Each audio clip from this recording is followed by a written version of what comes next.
Good morning, dear students. All of you, welcome back your politics class. In politics, we have new lesson that is judiciary. Judiciary means court that you all of you know. Supreme Court, High Court, all these courts you are familiar, isn't it? Here we are going to deal with about the judicial functions, or we are going to learn more about judiciary. Here, first one, what are the functions of judiciary? Judiciary, we know that it takes final decision of our entire country, isn't it? First one, the function of judiciary, that is dispute resolution. The judiciary resolve the problems between citizen of any country, and it resolve the problem between any particular two states. Any particular states means any conflict between any two states, and it resolves the problem between the citizen of the country and the government, and it also resolves the problem between different government. That's any problem is exists between the central government and state government. In this field, judiciary has taken final decision. That means first function of the judiciary is a dispute resolution. Dispute resolution means if any conflicts between these groups, or conflict between two states, or conflict between central government and state government, if any conflict between the citizen of the country and government, all this dispute is resolved by or solved by the judiciary of our country. അതായത് നമ്മുടെ രാജ്യത്ത് പല രീതിയിലുള്ള disputes ഉണ്ടാവാം. അതായത് രാജ്യത്തെ വ്യക്തികൾ തമ്മിൽ പല കേസുകൾ ഉണ്ടാവും. അതിന് സൊല്യൂഷൻ നൽകുന്നത് നമ്മുടെ ജുഡീഷ്യറാണ്. ദെൻ ടു സ്റ്റേറ്റ് ഗവൺമെന്റ് തമ്മിൽ സ്റ്റേറ്റ്സ് തമ്മിൽ if any disputes, we know that the river water disputes Tamil Nadu and Karnataka and Kerala and Tamil Nadu, we have the problem of Kaveri river water. അതായത് കാവേരി റിവറിന് വെള്ളം എടുക്കുന്നതിനെ ചൊല്ലിയിട്ട് തമിഴ്നാടും കർണാടകയും തമ്മിൽ disputes ഉണ്ട്. And we also have Kerala also have dispute. And all this dispute have solution find by our judiciary. So first function, judicial dispute resolution, first one. And the second function of the judiciary, that is judicial review. Judicial review means, we know that the earlier chapter we had discussed that in our country the law it is passed by our parliament, the lawmaking organ of our parliament, that is legislature. The legislature passed by particular law. If any law that is violation of our constitution, the judiciary feels that if any law that passed by the parliament it is against of the constitutional laws, the judiciary has the right to strike down that particular laws. That has the power of judiciary. That is known as judicial review. I'm repeating, judiciary ആണ് നമ്മൾക്ക് parliament പാസ്സാക്കുന്ന നിയമത്തിൽ എന്തെങ്കിലും mistakes ഉണ്ടെങ്കിൽ ആ നിയമം പാസ്സാക്കിയ നിയമം കോൺസ്റ്റിറ്റ്യൂഷണലിസത്തിന് അല്ലെങ്കിൽ കോൺസ്റ്റിറ്റ്യൂഷൻ ലോക്ക് എതിരാണെങ്കിൽ അത് സ്ട്രൈക്ക് ചെയ്യാൻ, ഇറ്റ് മേ ബി സ്റ്റോപ്ഡ്, അത് സ്റ്റോപ്പ് ചെയ്യാനുള്ള റൈറ്റ് ജുഡീഷ്യറിക്കുണ്ട്. That function is known as judicial review. First function dispute resolution, second function judicial review. The third function of judiciary is upholding the law and enforcing the fundamental rights of every citizen. Fundamental rights, that's we all already learned about fundamental rights. How many fundamental rights we have, that we already learned it. In our country, in India, if any person felt, he or she felt that their fundamental rights may be violated by state government or violated by any citizen, they can directly approach to High Court or Supreme Court. The fundamental rights that can be protected by our court. We all the people have a right to life and right to health. All different fundamental rights we have. If any fundamental rights violated by any citizen or violated by any government or central government or state government, we can directly approach to our court, if maybe Supreme Court or otherwise High Court. അതായത് നമ്മുടെ fundamental റൈറ്റ്സിലെ ഏതെങ്കിലും ഒന്ന് violate ചെയ്യപ്പെട്ടാൽ നമുക്ക് direct ആയിട്ട് ഹൈക്കോർട്ടിനെയോ supreme കോർട്ടിനെയോ approach ചെയ്യാനുള്ള right ഉണ്ട്. That is the third point, enforcing fundamental rights or upholding the laws.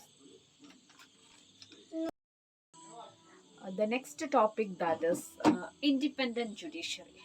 In our India, we have independent judiciary, isn't it? Yes or no? What do you feel? We have independent judiciary. We know that sometimes we can hear the news related to some of the politicians or powerful or rich people. They can approach the judges of the court. They may be try to make some cases favor of them, or they try to influence the judiciary. In India, we have independent judiciary. That means our judiciary does not under the control of the central government, and judiciary works alone, and they are always independent. There's no direction or no policies from government, central government or any state government. This is the supreme authority. Court is the supreme authority, and there's no interference. That means the government, they do not have any interference in the matters of court. We know that we have the courts at different levels. We also know that, and we already discussed that if anyone violates their fundamental rights, they can directly approach to court. And three organs. The government have three organs. They are legislature, executive, and judiciary. And these three organs, legislature and executive. Legislature, that is function, law-making organ. Executive, that is execute the law. That we already learned it, isn't it? If there is a misuse of power between the legislature and executive, judiciary has the power to intervene their affairs. That's a checks and balance. Or the judiciary has the power to interfere in legislative matters and executive matters. But these two organs, they don't have any right to interfere in judicial matters. അതായത് judiciary independent ആണ്. അതിൽ interfere ചെയ്യാൻ ഗവൺമെൻറ്റിനോ legislature എക്സിക്യൂട്ടീവിനോ ഒന്നും യാതൊരുവിധ റൈറ്റും ഇല്ല. Free from political affairs. അതായത് ആൾക്കും, അതായത് ഏതൊരു വ്യക്തിക്കോ അല്ലെങ്കിൽ ഗവൺമെൻറ്റിനോ ഒന്നും ജുഡീഷ്യറിയിൽ ഇൻ്റർഫിയർ ചെയ്യാൻ പറ്റില്ല. ജുഡീഷ്യറിയാണ് അപ്പെക്സ് ഇൻസ്റ്റിറ്റ്യൂഷൻ. അതായത് അവരാൾക്കാണ് സുപ്രീം പവർ. അവർ ഇൻഡിപെൻഡൻ്റ് ആയിട്ട്, ഒന്നിനും ബയസ്ഡ് ആയില്ല, ഇൻഡിപെൻഡൻ്റ് ആയിട്ടാണ് തീരുമാനങ്ങൾ എടുക്കുന്നത്. The next topic, that is the different levels of courts in India. In India, we have different levels of courts. The apex institution or apex level of court in India, that is Supreme Court. And the head of the Supreme Court is known as Chief Justice. And after Supreme Court, next level. Supreme Court is an apex level. After the next position, that is High Court. High Court in each state in India, each state have their own High Court. We also, Kerala, we also have our own state court, that is known as High Court. And the next level, the lower level of the court, number of courts are existing at the lower level. That is district level court. And district level court, that court exists in each districts. We know that our states is divided into number of districts, and each district have their own courts. And many of the local people or many of the people they interact with these courts. It's a lower level court that is usually interact with their own matters. Any people that can directly approach to court if they have any problems. 3 ലെവലിൽ കോർട്ടാണുള്ളത്. ഏറ്റവും supreme apex ലെവലിൽ court supreme കോർട്ടാണ്. Then supreme court കഴിഞ്ഞാൽ next court ഹൈക്കോർട്ടാണ്. അത് സ്റ്റേറ്റിൽ ഓരോ സ്റ്റേറ്റിലുണ്ടാവും. ദെൻ ഏറ്റവും lowest level number of courts are existing. നമ്പർ ഓഫ് കോർട്ട്സിൽ ഡിസ്ട്രിക്ട് ലെവൽ, അതായത് ഡിസ്ട്രിക്ട് ലെവൽ ഇഷ്ടം പോലെ കോർട്ട്സ് ഉണ്ട്. നമുക്ക് 14 ഡിസ്ട്രിക്ട്സ് ഉണ്ട്. 14 district have number of courts. Each state divided into number of districts, and each district have their own courts. The next topic that is integrated judicial system. In India, we are following integrated judiciary or integrated judicial system. What is integrated judicial system?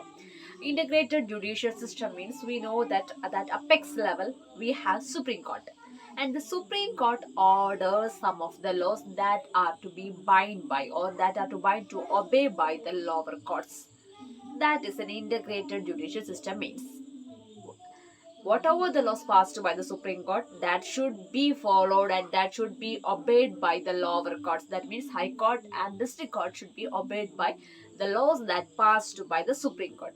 That means integrated judiciary or integrated judicial system that existing in our country. അതായത് supreme court പാസ്സാക്കുന്ന എന്ത് നിയമമായിക്കോട്ടെ അതെല്ലാം obey ചെയ്യാനുള്ള ഇത് അത് obey ചെയ്യാനുള്ള ഡ്യൂട്ടിയാണ് ഹൈക്കോടതിനും district കോർട്സിനും. എന്തായാലും അത് അവർ ഒബേ ചെയ്യണം. ദാറ്റ് സിസ്റ്റമാണ് ഇന്റഗ്രേറ്റഡ് ജുഡീഷ്യൽ സിസ്റ്റം എന്ന പേരിൽ അറിയപ്പെടുന്നത്. And another system in India exists, appellate system. Appellate system means if a person they believe that they do not get or proper judgment from the lower courts or high court or any other district court, they can move into the Supreme Court. Again, if any person they felt that the law passed by or the judgment passed by the lower court it's not just, they can go or they can approach to higher court or Supreme Court. That system is known as appellate system. Appellate system എന്നത് ഏതെങ്കിലും ഒരു വ്യക്തിക്ക് അദ്ദേഹത്തിന് അത് judgement, അതായത് lower കോർട്സിൽ ഏതെങ്കിലും court അല്ലെങ്കിൽ high court അവർ പാസ്സാക്കിയ ജഡ്ജ്മെന്റ് അത് ജഡ്ജ് ഇത് കറക്റ്റ് അല്ല, ജസ്റ്റിസ് അല്ല എന്ന് തോന്നിയാൽ നമുക്ക് ഹൈക്കോർട്ടിലോ സുപ്രീം കോർട്ടിലോ പോകാനുള്ള റൈറ്റ് ഉണ്ട്. That system is known as appellate system.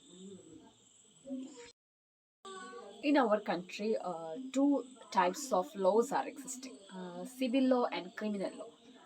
Criminal law means it is the laws regarding any dowry matters or any theft matters, uh, any harassment towards women, etc. are comes under criminal law.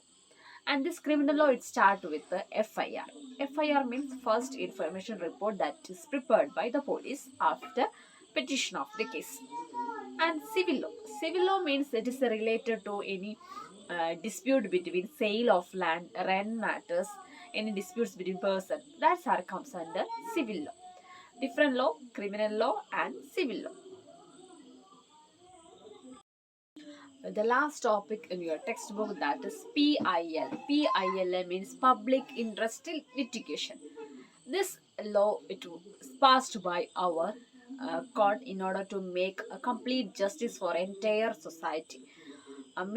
Ensure that justice should be provided to all the people. That means if any person or any organization they felt that their rights become violated, they can approach to High Court and Supreme Court. That means if it is any violation happen, they can mail or they can put a telegram or they can send a letter to Supreme Court or High Court. Through this they can approach the court and if there happen any type of violation of their rights. Public interest litigation എന്ന് പറഞ്ഞാൽ complete സൊസൈറ്റിയിൽ എല്ലാവർക്കും justice കിട്ടാൻ വേണ്ടി കൊണ്ടുവന്നൊരു സിസ്റ്റമാണ് PIL അല്ലെങ്കിൽ public interest litigation. അതായത് മോൾ പബ്ലിക്കിന് എല്ലാവർക്കും എല്ലാ കാര്യത്തിനും ജസ്റ്റിസ് കിട്ടണം. എല്ലാവരും എല്ലായ്പ്പോഴും കോർട്ടിനെ അപ്രോച്ച് ചെയ്യണമെന്നില്ല. Some of them are afraid of or some of them have fear about approaching court. അപ്പം ആ ഒരു പേടി മാറ്റാൻ എല്ലാവർക്കും ജസ്റ്റിസ് കിട്ടാൻ വേണ്ടിയിട്ട് കോർട്ട് കൊണ്ടുവന്ന സിസ്റ്റമാണ് പബ്ലിക് ഇൻട്രസ്റ്റ് ലിറ്റിഗേഷൻ. ഈ ഒരു സിസ്റ്റം വഴി ഏതൊരു ഓർഗനൈസേഷനോ അല്ലെങ്കിൽ ഏതൊരു ഇൻഡിവിജ്വലോ അവരുടെ റൈറ്റ് വയലേറ്റ് ചെയ്യപ്പെട്ടെന്ന് തോന്നിയാൽ they can send A letter അല്ലെങ്കിൽ ഒരു ലെറ്ററോ അല്ലെങ്കിൽ ഏതെങ്കിലും രീതിയിലുള്ള ഒഫീഷ്യൽ മെയിലോ എന്തെങ്കിലും രീതിയിൽ അവർക്ക് ചെയ്താൽ കോർട്ടിനെ ഇൻഫോം ചെയ്താൽ അതിനനുസരിച്ചുള്ള ജസ്റ്റിസ് കോർട്ട് പ്രൊവൈഡ് ചെയ്യും. That is known as public interest litigation. These are the important topics comes under this chapter. Okay, here we wind up the session, students.